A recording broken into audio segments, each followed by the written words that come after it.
자, 다음은요. 금요일마다 오는 순서입니다. 지역신문 4가지 오늘도 소개해드리겠습니다. 먼저 대전입니다.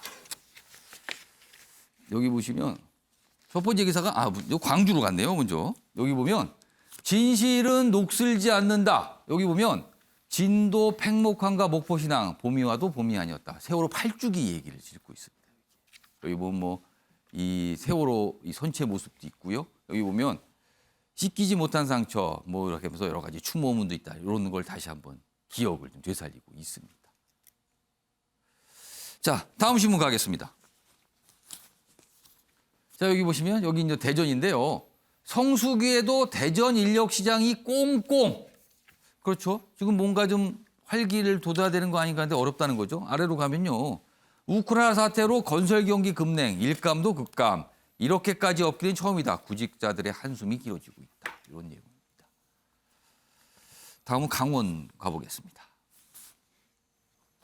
아래쪽에 있습니다. 끝내 한 명도 나오지 않는 도 출신 장관. 18개 부처 장관 인선 끝났는데 강원도 출신 없군요, 지금. 뭐 이겁니다. 한동훈 법무장관 후보자 관련해서는 뭐 출생지가 춘천이나 서울이나 뭐 이런 얘기가 있는데 이 기사는 일단 없다고 보는 거네요. 부친의 출생지가 강원에서 그렇게 표기된 적이 있었다. 뭐 이런 얘기도 좀 있는데 일단 강원 쪽에서는 없다. 그러니까 이 섭섭하다는 거네요, 지금. 뭐 이런 기사가 있군요, 일면에. 다음은 대구로 갑니다. 지금 코로나 상황과 관련돼 앞서 1년 기사 때도 좀 정부가 오늘 뭔가를 발표하는데 전체적으로 좀 방역을 다 푼다는 얘기인데 이런 거 없네요. 치킨 컬러풀 축제가 돌아온다. 대구가 치킨으로 좀 유명하다고 그러죠. 그래서 여기 보시면 사진 봐주세요. 이거 닭 인형 목장을 하고 치맥과 함께 뭐 봄을 즐기세요. 뭐 이런 게 있네요, 지금. 뭔가 기대감을 나타내고 있다. 뭐 이런 겁니다. 지금. 자, 지역신문 내용 소개해드렸고요. 다음은요. 금리 얘기 좀 해보겠습니다. 어제 한국은행이 금리, 기준금리를 올렸거든요. 근데 이게 지금 그 이유 사항이 좀 심상치 않을 수 있다는 거죠. 먼저 첫 번째 보시죠. 자, 2월에는 1.25% 그리고 4월에 1.5%. 그러면 다음은 뭡니까? 뭐 5월 이제 2달마다 가는데 6월 정도. 그다음에 하반기는 어떻게 됩니까? 이겁니다. 하는 연내 금리 2%대까지 올리나. 올해만 2번 올려 연쇄 인상 시그널. 이거 이제 조짐이 보인다. 4%대인 국내 물가 그리고 미국도 지금 금리를 빠르게 올리고 있거든요. 이게 큰 부담이다.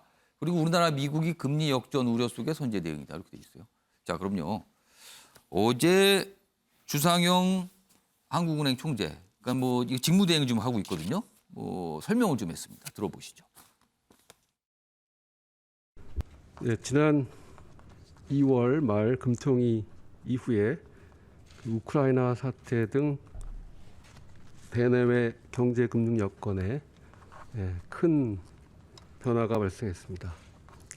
우크라이나 사태로 인해서 물가 상승 압력이 예상보다 장기화될 가능성도 있겠다 하는 판단이 들었습니다.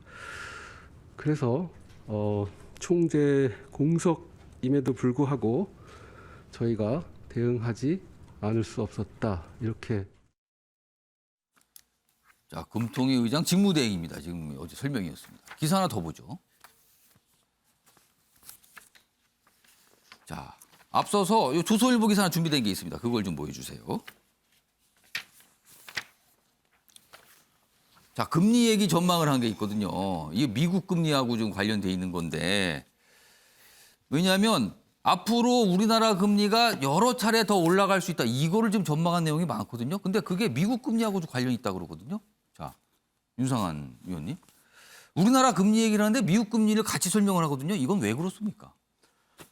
이자율이 낮은 국가와 이자율이 높은 국가가 있으면 자금은 당연히 이자율이 낮은 국가에서 돈을 빼서 이자율이 높은 국가로 옮길 수밖에 없습니다. 미국이 지금 금리를 올린다고 그러니까 미국이 따라 올라가는 만큼 우리나라도 어쩔 수 없이 올릴 수밖에 없습니다. 왜? 국내에 들어와 있는 많은 외국계 자금들이 국내에 투자하는 것보다 미국에 투자하는 게 나으니까 어쩔 수 없이 따라 올라갈 수 우리나라에서 돈을 빼서 미국을 할 수 있다는 겁니까? 우리가 금리를 안 올리면은. 그러니까 미국이 연준이 이제 그 이자율을 올리기 시작하면 실질적으로 이머징 시장이나 사실 우리 같은 경우에 외국인 투자자들이 볼 때 예. 높은 수익을 노리고 일종의 하이리스크 하이리턴을 원하거든요. 그러니까 이자율이 높아서 여기 약간 불안하지만 여러 예. 가지 리스크가 있지만 대한민국에 투자하겠다라고 하는데 미국이 갑자기 이자율이 저렇게 올라가면 예. 저기 안전자산에 가까운 달러화로 투자할 수 있는 미국이 이자율도 여기보다 세? 그러면 내가 한국에서 돈 다 빼야지 라고 생각한다는 거죠. 그러니까 안 올릴 수가 없다는 거네요. 그렇죠. 우리 입장에서는 외국인 투자를 뭐 유치하는 건 고사하고 있는 돈 빠져나가는 걸 막기 위해서라도 올릴 수밖에 없는 거예요. 자, 그러면요. 그럼 앞으로 금리가 더 오른다는 건 이건 어떻게 보면 기정사실로 봐야 된다는 건데 그러면은 영향이 있겠죠? 이겁니다. 자, 주택담보대출 금리 7% 눈앞이다. 영끌족 어쩌라.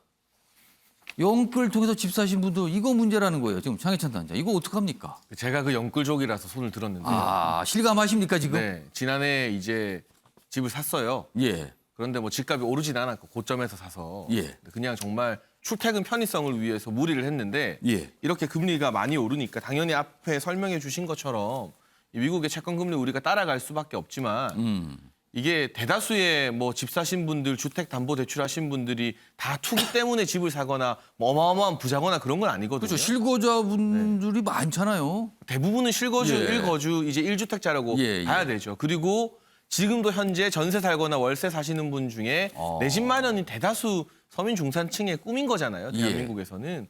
또 이 내 집 마련을 해야 되는 분들이 있는데 금리 상승 세계적인 추세를 따라가는 건 어쩔 수 없다 치더라도 예. 이 주담대 금리 너무 지나치게 높아져서 이 중산층의 어떤 부담을 너무 가중시키는 것도 당국에서 잘 관리해야 되지 않을까 싶습니다. 그러니까 많은 분들이 이게 피부에 와닿는다는 거죠. 이제 금리 올라가게 되면 이자 부담이 그냥 매달 늘어난다는 거예요, 지금요. 그래서 이걸 어떻게 하냐 이런 기사로 나와 있습니다.